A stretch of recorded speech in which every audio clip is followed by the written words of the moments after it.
Hello, everybody, and welcome. Today, I wanted to talk about Luton, and I tried making a video on this earlier, but I kind of realised I was being a bit too heated in the moment, so I thought I'd just take some time off and now make a video on it. But um, today's performance and a lot of performances since the QPR defeat have been absolutely woeful, and I wanted to start like this sort of like Luton Town YouTube channel. I've kind of been in the works in the background and stuff, wanting to do it for a while. And I thought today could be a good entry point into me doing this because I'd like to voice my opinion to the 10 people that watch the video. But I'm quite a negative and angry person, and I need some way of venting this shit out. And obviously, because we're in fucking COVID, it's not the same as being in the stadium sort of thing, getting other people's opinions because it's only a limited pool. But man, today was awful. Um, I felt like in the post match interview, Nathan Jones was being a bit too harsh on the players, and he wasn't being, it wasn't he didn't kind of take the blame upon himself, which I think he should be taking at least 80% of the blame for today. I think some performances were disgusting at best. But I think it's just the standard of who we are, and I think we need to stop as a club thinking that we're on the same level as Barnsley because we've been with them for a couple of years. Because man, they're just better than us, and they've got a better manager and they've got a better system, and they're just all around a better club. And well, not a better club, obviously, but you know what I'm trying to say. We're not on the same level as them anymore. The investment they've put in with the Daryl DK, getting him on loan, £3 million player, and the recruitment in January. I thought our recruitment in January was fucking amazing, but theirs is clearly something different. But the way that he kind of today was individually blaming performances, I felt like the team he came out with at half time with the subs should have been the starting team that we came out with ourselves, because I think we all should know now that Barnsley play a very, very high line. And with that comes a very compact team that are hard to string passes around, if I had to be honest. That's the best way of putting it. That's what Liverpool do. It's what Barnsley do. It's the German Gegenpress. It's what the Bundesliga do quite a lot. It's kind of this overload in the midfield to stop you from stringing passes together. And I expected this coming into the game. But what I didn't expect is the horrendous amount of offsides we're getting, the actual lack of passing. I felt Cal Naismith today had a woeful performance with his passing. I don't think he strung a pass percentage above 30% today, I'd say. And man, it was just a poor managerial setup. I think knowing that they have a high line, I think Cornick should have been starting firstly. I think we should have been playing a 4-3-3 to counteract their four defenders with our three attackers, and also playing quite deep, not allowing them the opportunity to press as much. But man, the kind of arrogance that we had going in there with a diamond with two strikers doesn't work in football anymore. It's not the conference where we have the best finances, in League Two where we have the best finances to buy these players and have Premier League quality fullbacks in League One. You have to be objective here and serious in thinking that two strikers just doesn't work in modern football, because it doesn't. It's a one striker with three behind him, maybe in a 4-2-3-1 or a 4-3-3, or some variation of 5-3, 5-3-2. But you kind of have like a kind of like a triangle up front of three attackers and two DMs, and the wing backs are kind of like wingers in a way. I don't see how, when I hear Nathan Jones a couple of weeks ago in a conference saying that we're moving towards two strikers, is a good idea, because it's just not.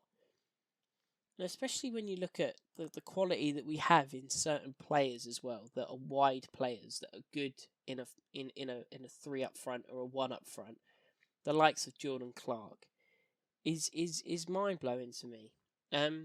So yeah, going for a diamond. Some people think it works, but the teams that it's worked against have been low quality teams, or teams that have been comfortably in the lead and just kind of sat off and allowed us to do whatever we need to do. that's the reason why the diamond seems to work for some people, but objectively speaking, it doesn't. And we need to look to play three up front or one up front. I think that's what we need to do, and I think that's what we should have been doing today, personally speaking, against a team that try and overload you in the midfield, try and hit them on a break of some sort. We were trying, and they were playing the offside trap perfectly today. You have to give Barnsley credit for that, but with the likes of Elijah up front, surely we have to be hoofballing that with flick-ons like it's FIFA 13 Pro Clubs with a 5'2" small skinny Afro player running on for the shot, if anyone knows that kind of gameplay. But no, we should be having Cornick coming in and starting really. And I have my problems with Cornick, and I plan on making many videos on this channel bitching about certain players, because certain players in this squad at the moment just don't look like they're good enough for the Championship. And you have to be realistic here and thinking every club is going to improve. Every club improves. It's the way that things are. Everybody improves, and it's about us improving exponentially to get better than everybody else. And if we sit there and improve sideways, then everybody else is going to improve sideways, and the scale of things doesn't change. And I think next year we have to be realistic and think that the likes of Derby, Huddersfield, Birmingham, even Preston at this point won't have such a woeful season, and that maybe, objectively speaking, we'll be worse than them. And next year we could be in even more trouble, because the way that I see it at the moment, the beginning of the season we were great. We were a stable mid-table, even higher up sort of team. But now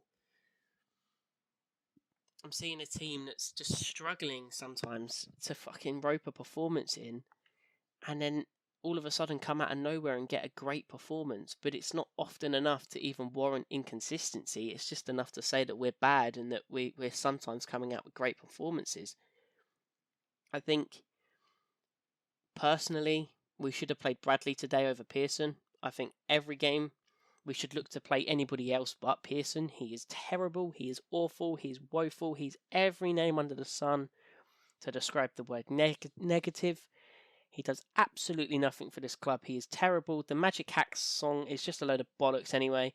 And I think if you are a true, proper Luton fan and you genuinely watch Luton in League One and you know your football, you know that Pearson was being carried in League One, because you know that the defence, with Stacey and James Justin, as well as the midfield and the attacking threat that we had, outweighed our defensive responsibilities, so he didn't look so bad. It's like Kepa under Sarri, Kepa Arrizabalaga, the Chelsea goalkeeper, is terrible. But under Sarri, because Chelsea faced barely any shots and they get clean sheets and stuff like that, he looks amazing. But he's not, because he isn't. And that's the way it is, unfortunately, with Luton at the moment, where we've got the likes of Pearson and Cornick and Pelly, who just don't do enough.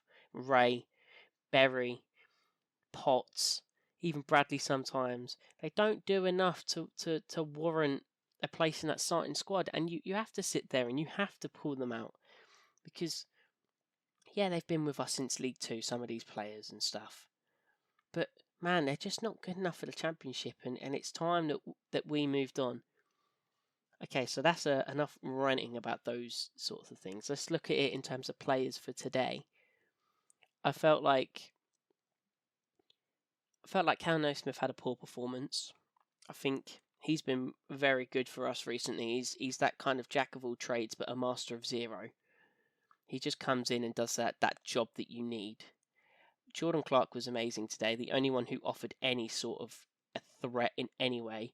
And he was playing left back, he played right back, he played fucking everywhere. He played up front for a bit, the winger position. When we changed our formation and actually looked like we wanted to fight for the game, he was amazing. And I think Glenn Ray is terrible. I think it was a great service for us surviving, because he had that kind of like passion and desire a bit, that desire to commit those fouls that we needed when we were trying to survive. But now we're not trying to survive. We should be playing Morel because he's just better.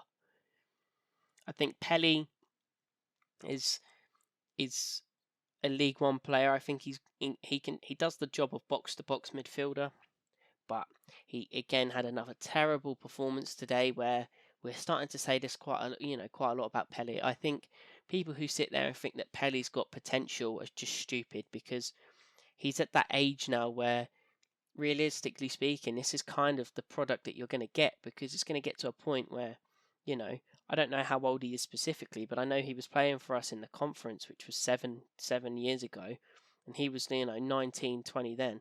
So he's 26. He's probably got championship qualities. I'm not going to lie, but when it comes to his passing, it's just bad, and it comes down to his final product. It's always just bad, and it's like, at what point, as a Luton fan, or as a club, or as a manager, you sit there and realise, hang on a minute, this guy actually isn't all that.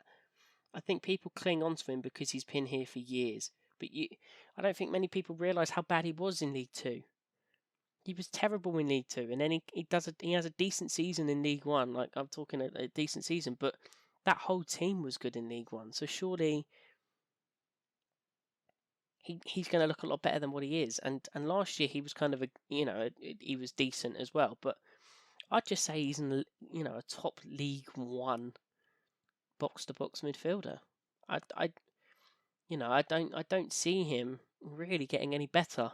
And we say this all the time about he has potential, but at what point you sit there and say, okay, he's at that age now where it's not potential, because you get that.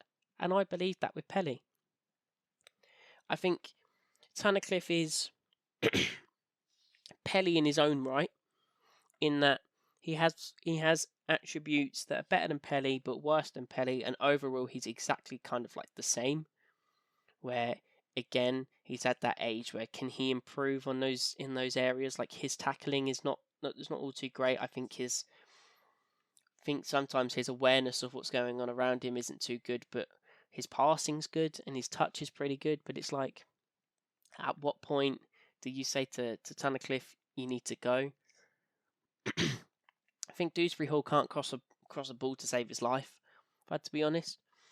Today, specifically, I mean, sometimes he does get a good ball in, but today he just didn't get a good cross in. He had an okay performance, and when I say okay, it was still better than some people. Sluga had a blinder today, but also had a fucking horrendous mistake, and I think if Sluga doesn't make that mistake, we draw the game 1-1, because I think we started to have a bit of fight to get the point back, sort of thing. And because he committed that mistake, we went 2 down, and they just came out and attacked us. It kind of nullified the game, like Derby. You know how Derby scored at half time, pretty much after half time, and just nullified the game. It was like that. And then we just got that one good counter attack to get the goal back, and then we had that kind of desire and passion that we had when we were 1-0 down to get a goal back. So Sluga, in a way, I blame for the defeat today, because they killed the tempo of the game with the second goal. But you can't sit there and discredit the amazing penalty save, the amazing rebound save, and he made also another really, really good save just before that. And yeah, that Sluga had a blinder. I think Adebayo is a weird player, in that he's fucking terrifying. He's so tall, strong, fast, but his footwork is again terrible. Like, and you sit there and you say to yourself, okay, how does he get better? And it's like Bradley, in a way, where Bradley's footwork isn't all too good. Is it because of their height and their clunkiness? Is Adebayo going to improve? Is he going to be a sufficient Collins replacement maybe in this summer, because Collins could be going? And the answer is, I don't think he will be. I think people kind of had this delusion, like me myself actually, that he was going to come in and do something, but like, he hasn't He hasn't scored since the first 2 games, and the one goal he has scored since then has been a penalty. And it's like he hasn't actually really had an attempt on goal, like a big chance on goal. And yeah, I don't see it really. Again with Adebayo. Again, some people might call me stupid for that, but that's how I assess today's game. If you guys enjoyed today's video, then make sure you do leave a like. I'm thinking about doing voice crack. Holy shit! Thinking about doing like some sort of camera, so you can see my face and stuff to talk, to add a bit more oomph to the video, because I know this one's just a voice recording with some images and shit like that in the background. But yeah, if you enjoyed today's video, then please do leave a like, subscribe as well, just to keep updated, because I do plan on making some Luton content for this channel. So yeah, cheers. I'll see you later.